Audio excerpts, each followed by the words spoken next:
ఇయ్యాలనైతే నేను మీ ముంగటికైతే గంగుల అంజలి యాదవ్ మేడం అయితే తీసుకొని వచ్చా. సో ముందుగా మన బోనాలు ఆషాఢ మాసం వచ్చిందంటే ప్రతి ఒక్క ఆడపడుచులకి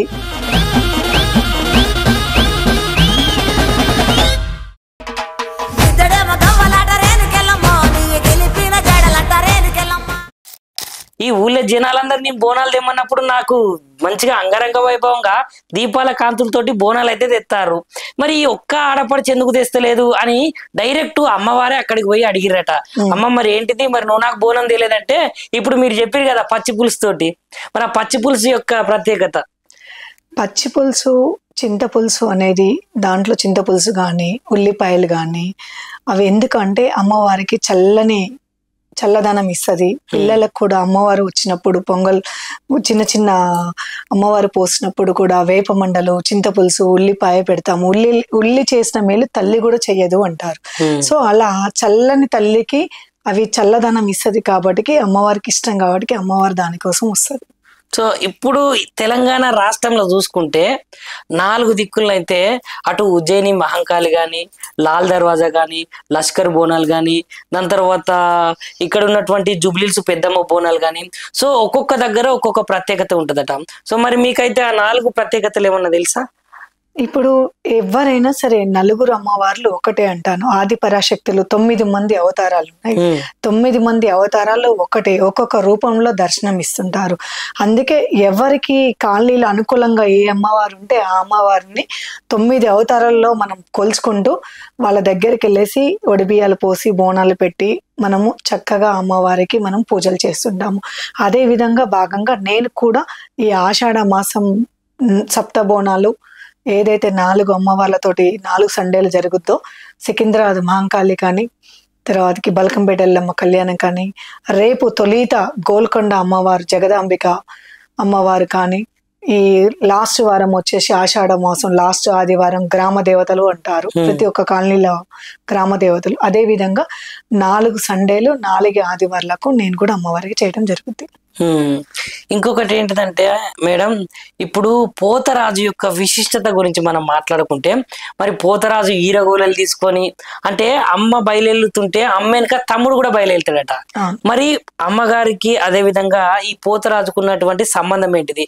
పోతరాజు ఈరగోళలను పట్టుకొని ఎందుకు మరి అట్లా ఒక భయానకమైన రూపంతో అమ్మకు రక్షించుకుంటా అది ఎట్లా వచ్చింది మరి ఆ ఆనవాయితీ? అమ్మవారికి తోబుట్టు అనేవాళ్ళు ప్రతి ఒక్క ఆడపిల్లకు కూడా తోబుట్టు ఒక బలగం అంటారు. సో అలాంటి తమ్ముడు అమ్మకి అక్కకు రక్షణ లాగా పోతురాజు లాగా ముందల వెనకాల సెక్యూరిటీ పరంగా అంటాం కదా. సో కొండంత బలంతో పోతురాజు అనేవాడు ఆ గెటప్ తోటి మనము తరతరాల నుంచి నేను కూడా చూస్తున్నాను. సో అదే విధంగా రెడీ అయ్యి వస్తుంటారు. సో చూసిరు కదా, ఇప్పుడు మేడం అయితే ఎండి బోనం అయితే మంచిగా ముస్తాబు చేసింది. అంటే ఎండి బోనంకు పసుపుతోటి బండారుతోటి గట్లనే యాపరిల్లలతోటి గండ దీపం అఖండ దీపం అట, అఖండ దీపంతో కూడా మేడం అయితే చేసింది. ఒక్కసారి మేడం మరి బోనం ఒక్కసారి మీరు మా ప్రేక్షకులకు చూపిస్తారా మీ ఎండి బోనాన్ని? అమ్మవారికి ఇలా అలంకరించుకొని మనం బోనం తీసుకుపోవడం జరుగుతుంది. ఈ బోనంలో వచ్చేసి నేను పొంగలన్నం పెడతాను. పొంగలన్నము ఎందుకంటే నా చిన్నప్పటి నుంచి మా అమ్మ నాన్న కానీ మా అమ్మమ్మలు మా తాతయ్యలు కానీ మా మేనమామలు అందరూ పొంగలన్నం పెట్టేవాళ్ళు. పొంగలన్నము పైన చింతపులుసు లేదు అంటే సాకపోయడానికి పెరుగు కానీ వేసేవాళ్ళు. సో ఒకప్పుడు మేము మట్టి కుండలో ఈ బోనం చేసేవాళ్ళము. మట్టి కుండ అలంకరించి బొట్లు పెట్టుకొని సో వేప మండలు పెట్టుకొని పైన గండ దీపం పెట్టుకొని మేము అమ్మవారికి ఎక్కించేవాళ్ళము. సో ఇప్పుడు జనరేషన్ మారిపోయింది కాబట్టి బిజీ అయిన లైఫ్లో ఉంటాము. సో అందరికీ మట్టి కుండల బోనం చేయటం కూడా రాదు, కుండ అలంకరణ చేయటం కూడా రాదు. కాబట్టి సోమత కలిగింది నాకు. గత 4 సంవత్సరాల నుంచి నేను వెండి బోనం చేయించుకోవడం జరిగింది అమ్మకి. ఎందుకంటే మట్టి కుండల బోనం ఎక్కిస్తే చాలా మంచిది కాదనట్లేదు, కానీ అమ్మవారికి బోనం ఎక్కించడాక ఆ కుండలు తర్వాతకి పడేయటం జరుగుతుంది, వాటర్లోనో అక్కడెక్కడో పడేయటం జరుగుతుంది. బోనం పెట్టిన సారి ప్రతి ఒక్కసారి కుండలు తీసుకొచ్చి వేస్ట్ చేస్తాం ఎందుకు అనిపించేసి అమ్మవారికి ఇంత చేస్తున్నాను కాబట్టి ఆమె కోసం నేను ఏదైనా ఒక వస్తువు కొని పెట్టుకుంటే బాగుంటుంది అని చెప్పేసి అమ్మవారికి ప్రత్యేకంగా ఒక 2 కేజీలు పెట్టి నేను బోనం చేయించుకోవడం జరిగింది. ఎందుకంటే ఈమెకు ఓన్లీ ఆషాఢ మాసం రోజు బోనం ఎక్కించిన రోజు ఇది వాడతాను, మళ్ళీ పూజ మందిర్లో నేను దీన్ని భద్రపరుస్తాను. అంటే ప్రతి ఒక్క పూజలో ఇది వాడి అమ్మవారి కోసమే ప్రత్యేకంగా వాడుతున్నాను అనేది నా తృప్తి అనమాట. అందుకే నేను ఇది చేయించుకోవడం జరిగింది.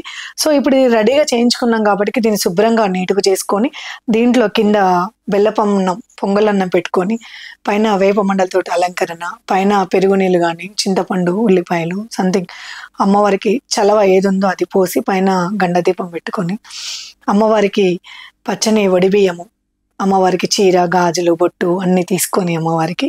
సో నా ఇంట్లో నుంచి నిండుగా నా ఇంటి ఆడపిల్ల నా కన్న తల్లిలాగా భావించి మా ఇంటి ఆడపిల్లకు నేను బియ్యం పోసి సారబెడుతున్నా అన్న తృప్తితోటి నేను అమ్మవారికి ప్రతి సంవత్సరము ఈ ప్రతి అమ్మవార్లకు నేను ఇవ్వటం జరుగుతుంది. పోయి అమ్మవారికి మొక్కి నా పిల్లలు నా ఇల్లు తెలంగాణ ప్రజలందరూ చల్లగా ఉండాలని చెప్పేసి అమ్మవారికి వడిబియ్యం పోసి బట్టలు పెట్టేసి ఇందులో ఉన్న ఈ వేప మండలు అక్కడ పెట్టేసి దాని మీద బెల్లపన్నం పెట్టేసి శాఖ పోసి గండదీపం అమ్మకి ఎక్కించి నేను రావడం జరుగుతుంటది. లైక్ చేయండి, షేర్ చేయండి, సబ్స్క్రైబ్ చేయండి. మరిన్ని వీడియోల కోసం బెల్ సింబల్ పై క్లిక్ చేయండి.